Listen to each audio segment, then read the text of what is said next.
Good morning student, myself Rishabh, lecturer Department of Botany, Sri R.S. PG College, Nimadi, Ayodhya. Student, today I discuss very important topic of fungi, Puccinia. Puccinia, it is also called as rust fungi. Puccinia को हम rust fungi के नाम से जानते हैं और ये class basidiomycetes से बिलोंग करती है और सबसे मोस्ट इम्पॉर्टेंट फंजाई है बेसिडियोमाइसिटीज की पक्सीनिया। पक्सीनिया में आज हम देखेंगे कि पक्सीनिया फंजाई क्या होती है, इसका स्ट्रक्चर कैसा होता है, इसकी लाइफ साइकिल कैसे चलती है। तो सबसे पहले हम पक्सीनिया स्टार्ट करने से पहले हम ये जानेंगे कि पक्सीनिया जो यहाँ पर लिखा हुआ है टर्म पक्सीनिया, इसको पक्सीनिया नाम किसने दिया। तो इसमें एक इटालियन साइंटिस्ट हैं टी पक्सीनी, उन्होंने इसका नाम दिया पक्सीनिया। और पक्सीनिया एक ऑब्लिगेट पैरासाइट्स होती है। ऑब्लिगेट पैरासाइट्स का अर्थ होता है बच्चों, जब कोई फंजाई किसी पार्टिकुलर या स्पेसिफिक प्लांट पर ही ग्रो करती हो तब वहाँ जो टर्म यूज करते हैं हम ऑब्लिगेट पैरासाइट्स का। जैसे आप देखेंगे कि अगर गेहूं के खेत में पक्सीनिया ने इन्फेक्शन किया है और वहाँ पर सरसों का भी पौधा मौजूद है तो उस सरसों के पौधे पे पक्सीनिया का इन्फेक्शन नहीं होगा। उसी पार्टिकुलर अगर इन्फेक्शन होगा तो सिर्फ गेहूं यानी वीट के ही प्लांट पर ही होगा। तो वहाँ पर जो टर्म हम यूज करते हैं वो टर्म यूज होता है ऑब्लिगेट पैरासाइट्स। आप देखेंगे कि it is represented by more than 1800 cosmopolitan species. इसकी 1800 स्पीसीज पूरे विश्व में पाई जाती है। इसको सबसे पहले बटलर एंड बिस्बाई ने 1958 में रिपोर्ट किया था और भारत में इसकी 300 स्पीसीज यानी 300 स्पीसीज इसकी पाई जाती है।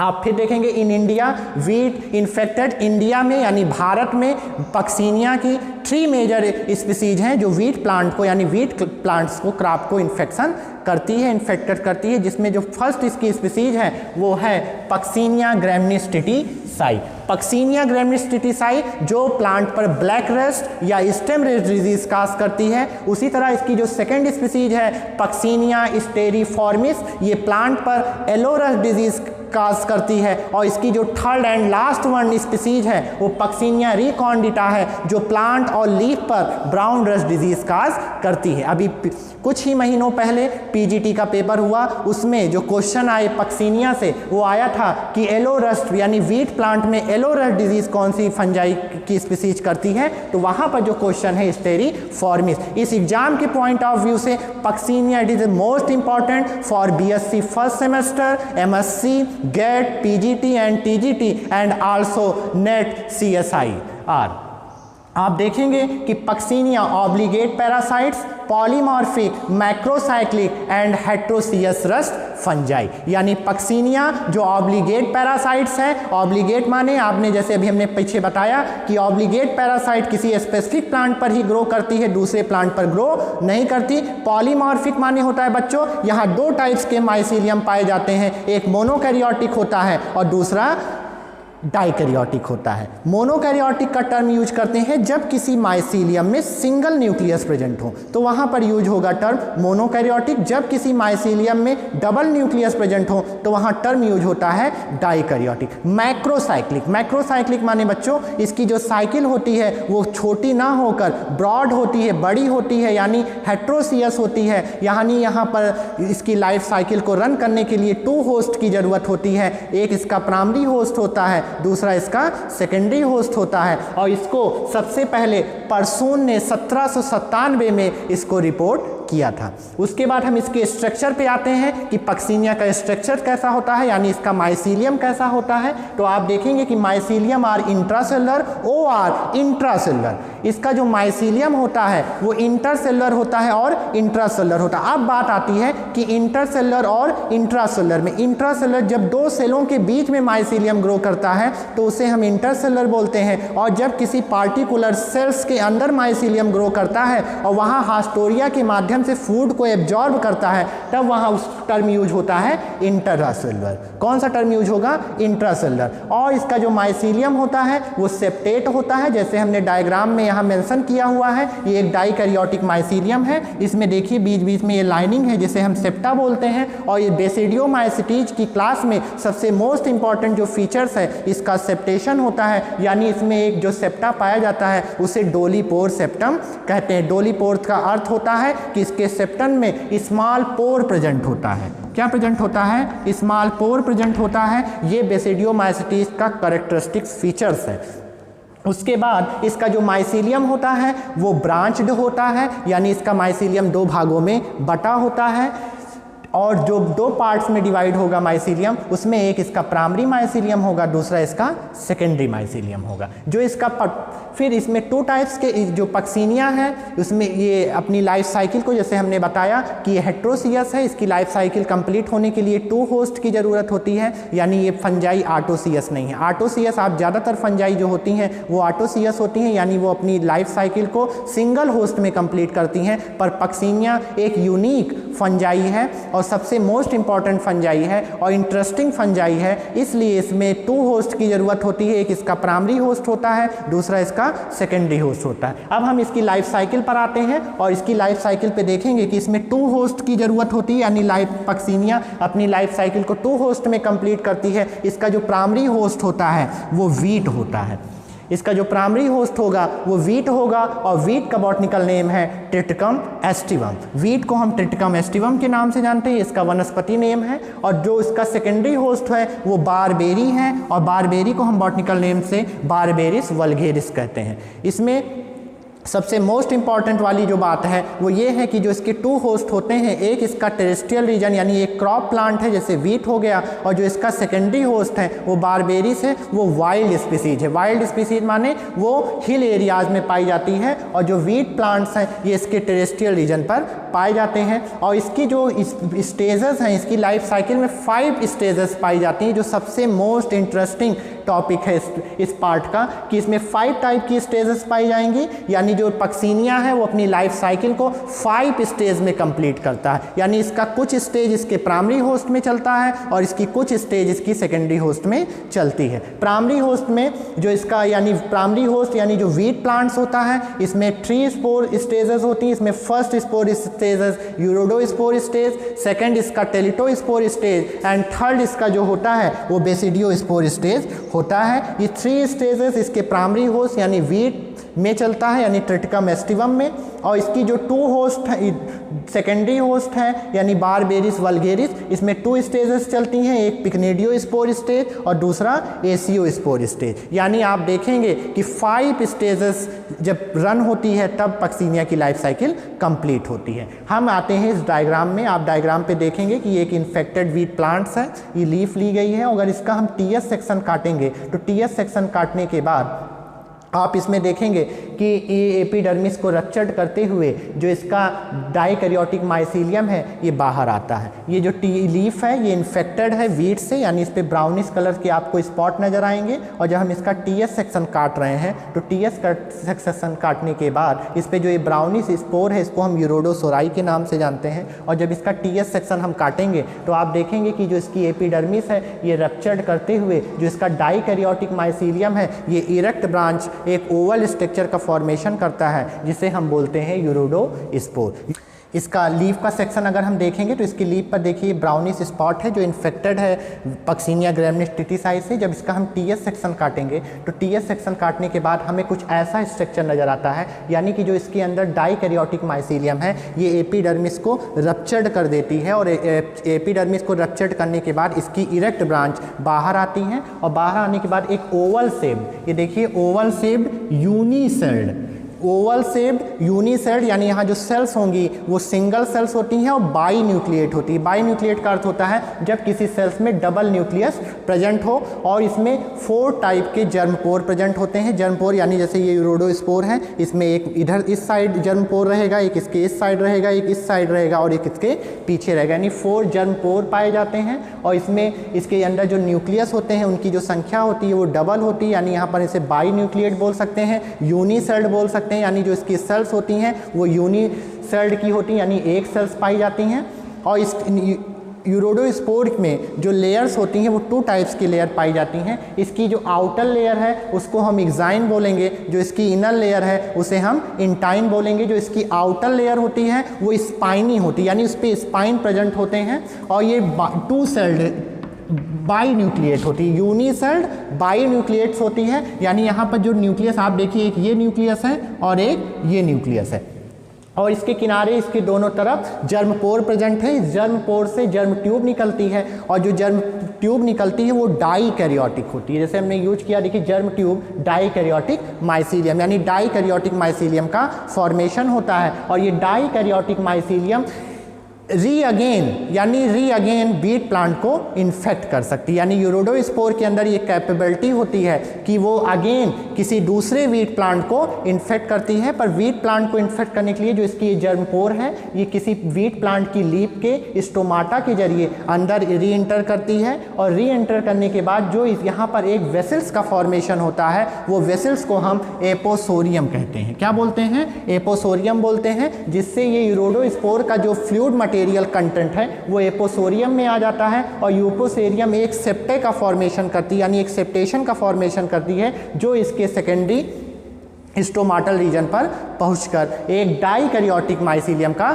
फॉर्मेशन करती है। वो die karyotic mycelium re again यूरोडोस्पोर का फॉर्मेशन करती है। इसीलिए हम यूरोडोस्पोर को रिपीटिंग स्पोर के नाम से भी जानते हैं। बाद में जब ये स्पोर इसके अंदर पहुंच जाता है, यानी यूरोडोस्पोर का फॉर्मेशन कर देता है, उसके बाद अनफेवरेबल कंडीशन पे ये यूरोडोस्पोर टेलिटोस्पोर में कन्वर्ट हो जाता है। जो अनफेवरेबल कंडीशन, यानी जो इसके लिए फेवरेबल कंडीशन नहीं होती है, वहाँ पर ये यूरोडोस्पोर टेलिटोस्पोर में कन्वर्ट हो जाता है। और आप तब देखेंगे कि लीफ में एक ब्लैकिश स्पॉट नजर आएंगे, यानी इसे ब्लैकिश पॉस्ट्यूल्स के नाम से भी हम जानते हैं। This is called teleutospore. Teleutospore को भी हम यहाँ पर अगर टीएस सेक्शन देखेंगे तो टीएस सेक्शन में आप देख सकते हैं कि इसकी जो एपिडर्मिस है वो इसको रप्चर्ड कर दी हुई है। और रप्चर्ड करने के बाद जो इसका सेकेंडरी माइसीलियम है वो इरेक्ट ब्रांच करके उसके बाहर रहता है। और जो टेलिटोस्पोर होता है बच्चों, ये स्पिंडल शेप्ड होता है, बाई सेल्ड होता है, यानी जो यहाँ नंबर जो सेल्स की होती है वो 2 होती है। अब तक आपने यूरोडोस्पोर में देखा कि यहाँ एक सिंगल सेल्ड है, बाई न्यूक्लिएट है, पर टेलिटोस्पोर में by sailed by nucleate present होता है।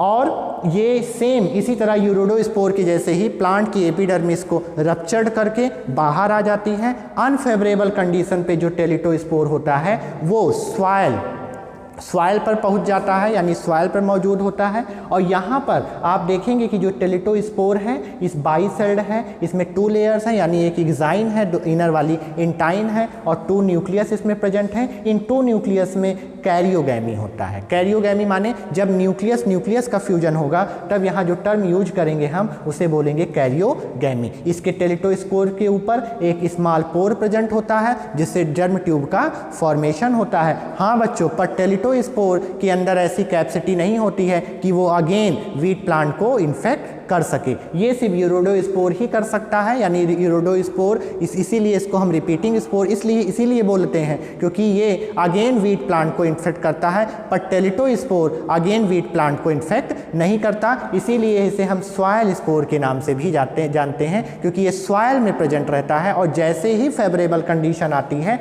ये एक जो कैरियोगैमी होने के बाद इसमें मियोसिस होता है, और मियोसिस होने के बाद यहाँ पर 4 हैप्लॉइड न्यूक्लियस का फॉर्मेशन होता है। जो 4 हैप्लॉइड न्यूक्लियस का फॉर्मेशन होता है, यहाँ से एक जो जर्म ट्यूब का जो जर्म पोर होता है, यहाँ से ये जर्म ट्यूब बाहर आती है। इसको हम अब प्रोमाइसीलियम या एपीबेसिडियम के नाम से जानते हैं। किसके नाम से जानते हैं? प्रोमाइसीलियम या एपीबेसिडियम के नाम से जानते हैं। और इसके बीच में सेप्टेशन का फॉर्मेशन होता है। किसका फॉर्मेशन होता है? सेप्टेशन का फॉर्मेशन होता है। और ये सभी जो स्पोर होते हैं ये यूनिन्यूक्लिएट यूनिसेल्ड होते हैं, यानी एक सेल्ड में एक ही न्यूक्लियस प्रेजेंट होते हैं, 2 न्यूक्लियस प्रेजेंट नहीं होते, जिसमें से 2 पॉजिटिव स्ट्रैंड के होंगे और 2 नेगेटिव स्ट्रैंड के होंगे। इसमें जो 4 न्यूक्लियस का फॉर्मेशन होगा after meiosis, 2 are positive strand and 2 are negative strand, and these spore are help to wind to present in Barberries vulgaris। और ये जो स्पोर होते हैं ये विंड के माध्यम से, यानी हवा के माध्यम से बारबेरी तक पहुँचते हैं और बारबेरी को फिर इन्फेक्शन करते हैं। और इसकी लाइफ साइकिल आगे आप देखेंगे कि इसकी लाइफ साइकिल के बाद बेसिडियो स्पोर के बाद इसमें पिग्निडियो स्पोर को फॉर्मेशन होता है। वो अभी हम अपने आपके लास्ट वीडियो में बताएंगे। Thank you.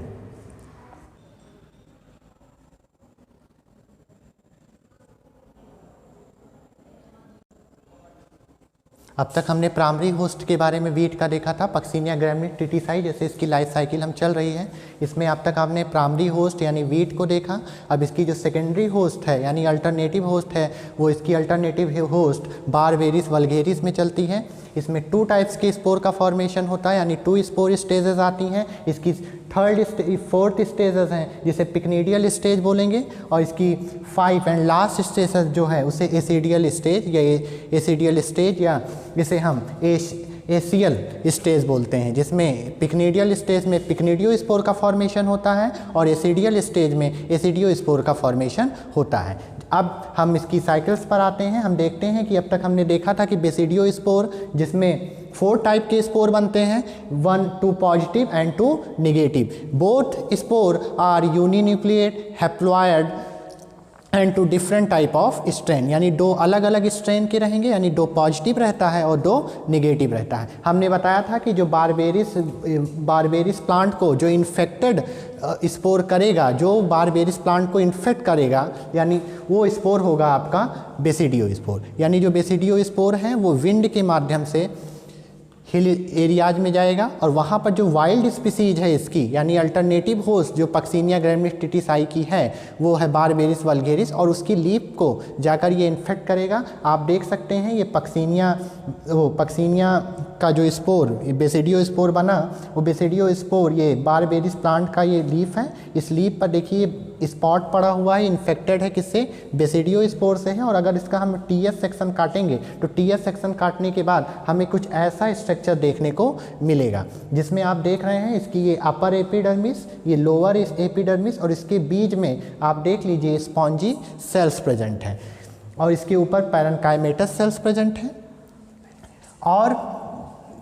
और इस पे हम देखेंगे कि जो basidiospore germinate to attack barberry leaves, जैसे हमने बताया कि जो बेसिडियो स्पोर है वो बारबेरी स्पोर पर जर्मिनेट करेगा और जर्मिनेट करने के बाद वहाँ पर इन्फेक्शन काज करेगा। आप देखिए लिखा mycelium spreads haustoria barberry protoplasm their only food. जब ये माइसीलियम यानी जो ये बेसिडियो स्पोर है, ये बेसिडियो स्पोर यूनिन्यूक्लिएट है, यानी यहाँ जो माइसीलियम का फॉर्मेशन होगा वो डाइकैरियोटिक माइसीलियम ना होकर मोनोकैरियोटिक माइसीलियम होगा। यानी ये जो माइसीलियम अब इसमें फॉर्म होगा वो मोनोकैरियोटिक माइसीलियम रहेगा, और यहाँ पर एक स्यूडो पैरेन्काइमेटस सेल्स का फॉर्मेशन हो जाएगा। स्यूडो पैरेन्काइमेटस सेल्स को फॉर्मेशन होने के बाद यहाँ पर स्पर्मोगोनियल का फॉर्मेशन होगा। स्पर्मोगोनियल जिसे हम पिक्नीडियल कप बोलते हैं, ये पिक्नीडियल एक कप लाइक स्ट्रक्चर का फॉर्मेशन लीफ के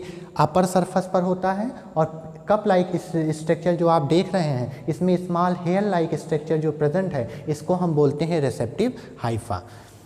अब यहाँ बात आती है कि जो स्पोर था ये 2 स्ट्रेन का था, यानी 2 पॉजिटिव था 2 निगेटिव था। तो ये जो लीव्स, ये बारबेरिस की लीव्स हैं, इसमें अलग अलग स्पोर अलग अलग इन्फेक्शन करेगा। हम ये नहीं कह सकते हैं कि कौन सा स्पोर पॉजिटिव है और कौन सा निगेटिव स्पोर का फॉर्मेशन होगा, पर 2 स्ट्रेन है इसलिए यहाँ पर 2 अलग अलग दिखाया गया है, यानी एक 1 पॉजिटिव का है और दूसरा आपका निगेटिव का है। जो ये पैराफाइसिस है इसमें स्मॉल आप देखेंगे येलो कलर का स्पोर है, ये येलो यूनिन्यूक्लिएट हैप्लॉयड स्पोर होते हैं, और ये स्पोर इस पिक्नीडियल कप में इनका फॉर्मेशन होता है। बाद में ये पॉजिटिव स्पोर और निगेटिव स्पोर आपस में फ्यूज होते हैं, और फ्यूज होने के बाद ये फ्यूजन जो इसमें पॉजिटिव स्पोर और निगेटिव स्पोर आपस में फ्यूज होंगे, और जब फ्यूज होंगे तो इस प्रोसेस को बोलते हैं हम स्पर्मेटाइजेशन। स्पर्मेटाइजेशन की प्रोसेस में पॉजिटिव स्पोर निगेटिव स्पोर आपस में फ्यूज होते हैं, और फ्यूज होने के बाद ये हमने देखिए यहाँ बाहर रिसेप्टिव हाइफा पे लगाया हुआ, वो रिसेप्टिव हाइफा पे एक चैन के फॉर्म में लगे होते हैं। उसके बाद जब ये प्रोसेस कंप्लीट होती है तो इससे एक स्पर्मेटाइजेशन का फॉर्मेशन होता है, और अब जब ये यूनिन्यूक्लिएट स्पोर और ये पॉजिटिव निगेटिव और पॉजिटिव दोनों यूनिन्यूक्लिएट्स हैं, और जब ये आपस में फ्यूज होंगे तो इनके बीच में जो रिसेप्टिव हाइफा की वॉल होगी वो डिज़ोल्व हो जाएगी, यानी अब इसका न्यूक्लियस और इसका न्यूक्लियस एक साथ आ जाएंगे, यानी एक हाइफा में आ जाएंगे। अब जो हाइफा का फॉर्मेशन होगा वो मोनोकैरियोटिक ना होकर डाइकैरियोटिक का फॉर्मेशन होगा। किसका फॉर्मेशन हो जाएगा बच्चों? डाइकैरियोटिक माइसीलियम का फॉर्मेशन हो जाएगा। और यहाँ पर जो डाइकैरियोटिक माइसीलियम का फॉर्मेशन होगा ये लीफ के अपर सरफेस में ना होकर वेंट्रल सरफेस में होगा और इससे एक एसिडियल का फॉर्मेशन होता है और एसिडियल या इसे हम बोल सकते हैं एसिडियल कप का फॉर्मेशन होता है। और एसिडियल कप में ये आप देखेंगे diploid cell like spore formation. तो इसमें जो एसियल कप का फॉर्मेशन हो रहा है ये आप देख रहे हैं कि ये सेम माइसीलियम जो पिक्निडियो स्पोर के समय जो माइसीलियम का फॉर्मेशन हुआ सेम उसी माइसीलियम से बारबेरिस के लोअर सरफेस पर, जैसे आपने देखा जो पिक्निडियल कप का फॉर्मेशन हुआ ये बारबेरिस के अपर सरफेस पर एसियल कप में यानी जो एसियल कप बन रहा है जिसमें एसिडियो स्पोर का फॉर्मेशन होगा ये बारबेरिस के लोअर सरफेस में होगा बट सेम माइसीलियम, इसमें किसी अलग माइसीलियम से फॉर्मेशन इसका नहीं होगा। ये जो स्पर्मेटाइजेशन के समय जो माइसीलियम आपस में बने हैं उसी से ही ये माइसीलियम से एसिडियल कप का फॉर्मेशन लोअर सरफेस यानी बारबेरिस के लोअर सरफेस की तरफ होगा जहाँ पर ये लोअर एपिडर्मिस प्रेजेंट है। अब इसमें जो स्पोर बनेंगे वो बाई न्यूक्लिएट होंगे, यूनिसेल बाई न्यूक्लिएट यानी जो सेल्स होंगी वो सिंगल होंगी पर उसमें जो न्यूक्लियस होंगे वो कैसे होंगे, बाई न्यूक्लिएट होंगे। और जो इनकी अरेंजमेंट होगी इस न्यूक्लियस की एसिडियो स्पोर की वो एक चैन में होगी, एक चैन का फॉर्मेशन के रूप में ये आपको देख रहे हैं। देखिए एसिडियल ये कप है, इसमें चैन के फॉर्म में ये अरेंज्ड है और इसमें देखिए यहाँ पर हमने बताया है 2 न्यूक्लियस प्रेजेंट है और दो एसिडियो स्पोर के बीच में जो स्पेस होते हैं उसको हम बोल रहे हैं डिसजेनेक्टर्स। क्या बोलेंगे, डिसजेनेक्टर्स बोलेंगे। और इन 2 स्पोर्स यानी एक स्पोर ये है और एक स्पोर ये है, ये 2 स्पोर के बीच की जो स्पेस होता है बच्चों उस स्पेस को हम बोलते हैं डिसजेनेक्टर्स बोलते हैं और ये बाई न्यूक्लिएट होता है। और एसियो स्पोर एसिडियल कप में बना है ये रीइन्फेक्ट बारबेरिस प्लांट को कर सकता है बट ये रीइन्फेक्ट बारबेरिस प्लांट को नहीं करता है, ये अगेन वीट प्लांट्स को इन्फेक्ट करता है और ऐसे ही ये साइकिल रन अप होती है। रीइन्फेक्ट करते हैं जैसे अभी हमने बताया, फिर रीइन्फेक्ट करते हैं और इस पर जो आप फिर से देख लीजिए कि जो ये एसिडियो स्पोर एसिडियल कप में लगे हुए हैं इनमें एक अल्टरनेटिव चैन के फॉर्म में लगे हुए हैं और एक प्रेशर काज करता है और प्रेशर काज करने के बाद जो इसकी बारबेरिस प्लांट की ये अपर लोअर एपिडर्मिस है उसको ब्रस्ट कर देता है और ब्रस्ट करने के बाद पूरे स्पोर लिबरेट हो जाते हैं और लिबरेट होने के बाद ये बाहर आ जाते हैं। और जैसे ही फेवरेबल कंडीशन आती है, अनफेवरेबल कंडीशन में ये इनके ऊपर एक कवरिंग रहती है यानी एग्जाइन की एक मोटी लेयर आ जाती है। और जब ये फेवरेबल कंडीशन आएगी, फेवरेबल कंडीशन कब आती है, जब गेहूं की बुवाई यानी वीट खेतों में आप देखेंगे कि गेहूं की बुवाई चलती रहती है उस दौरान यानी विंटर के समय में फेवरेबल कंडीशन पे जो इसकी ऊपर की एग्जाइन है वो ब्रस्ट कर जाती है और ये जर्मिनेट होकर वीट प्लांट को क्या करता है, इन्फेक्ट करता है। और वीट प्लांट को इन्फेक्ट करने के बाद ये अपनी साइकिल को ऐसे फिर चलाता रहता है। और इस प्रकार आप देखें कि पक्सीनिया की जो लाइफ साइकिल है वो 5 स्टेजेस में कंप्लीट होती है। हम आप फिर से बता दे रहे हैं कि Puccinia are obligate parasite. Obligate parasite का अर्थ होता है जब कोई फंगस किसी पार्टिकुलर प्लांट पर ही ग्रो करती हो, दूसरे प्लांट पर ना ग्रो करती हो, तो ऑब्लिगेट पैरासाइट्स का अगर हम एग्जाम्पल देखेंगे तो उसमें आपकी पक्सीनिया, ग्रैमनिस टिटिसाई आती है। मैक्रोसाइक्लिक, इसकी जो साइकिल होती है वो मैक्रोसाइक्लिक होती है। हेट्रोसियस होता है यानी इसमें 2 होस्ट की ज़रूरत होती है, एक इसका अभी हमने जैसे बताया कि वीट होता है और दूसरा इसका बारबेरिस होता है। वीट ये आपका क्रॉप प्लांट्स है और जो बारबेरिस है ये आपकी वाइल्ड है, वाइल्ड स्पीसीज है। उसके बाद यहाँ पर एक टर्म यूज हुआ है पॉलीमॉर्फिक। पॉलीमॉर्फिक माने इसमें 2 टाइप्स के क्या आते हैं माइसीलियम रहेंगे, एक मोनोकैरियोटिक रहेगा, एक डाइकैरियोटिक रहेगा। अभी आपने देखा कि जब इसमें माइसीलियम स्पर्मेटाइजेशन होता है तो मोनोकैरियोटिक माइसीलियम डाइकैरियोटिक माइसीलियम में क्या हो जाता है, कन्वर्ट हो जाता है, इसीलिए यहाँ टर्म यूज होता है पॉलीमॉर्फिक का। उसके बाद इंट्रासेलर और इंटरसेलर। इंट्रासेलर जब 2 सेलों के बीच में माइसीलियम ग्रो करता हो तब उसे हम इंटरसेलर माइसीलियम बोलेंगे। और इंटरसेलर टर्म तब यूज होता है जब माइसीलियम सेल्स के इनर यानी अंदर की ओर ग्रो करे और हास्टोरिया से फूड को एब्जॉर्ब करे। हमने यहाँ शॉर्ट फॉर्म में आपको बताया हुआ है, फिर से आप देख लीजिए कि basidiospore germinate to attack barberry leaves, यानी जो बेसिडियो स्पोर होता है, बेसिडियो स्पोर हैप्लॉयड होता है, यूनी न्यूक्लिएट होता है और वो बारबेरिस प्लांट को क्या करता है, इन्फेक्ट करता है। फिर इसमें mycelium spread haustoria Berberis protoplasm their only food, यानी जो इसका माइसीलियम बनेगा वो बारबेरिस प्लांट की जो लीव्स है उसके अंदर जो एपिडर्मिस पेनिट्रेट करके अंदर जाएगा उसके प्रोटोप्लाज्म को फूड के जैसे सप्लाई करेगा। उसके बाद लिखा है इसमें मोनोकैरियोटिक माइसीलियम, और जो माइसीलियम होगा वो मोनोकैरियोटिक होगा, यानी एक पॉजिटिव स्ट्रेन का होगा, दूसरा निगेटिव स्ट्रेन का होगा। और इसमें जो सबसे जानने वाली बात ये है कि जो इसका कहते हैं स्पोर हो, 2 डेज इन्फेक्शन के 2 डेज बाद इसका जो माइसीलियम होगा वो पिक्नीडियल कप का फॉर्मेशन कर देता है, और पिक्नीडियल कप इसके अपर सरफेस पर और एसिडियल कप इसके लोअर सरफेस पे बनता है। पिक्नीडियल कप से पिक्नीडियोस्पोर का फॉर्मेशन होता है, एसिडियल कप से एसिडियोस्पोर का फॉर्मेशन होता है। उम्मीद है आपको ये पक्सीनिया की लाइफ साइकिल समझ में आई होगी। Thank you.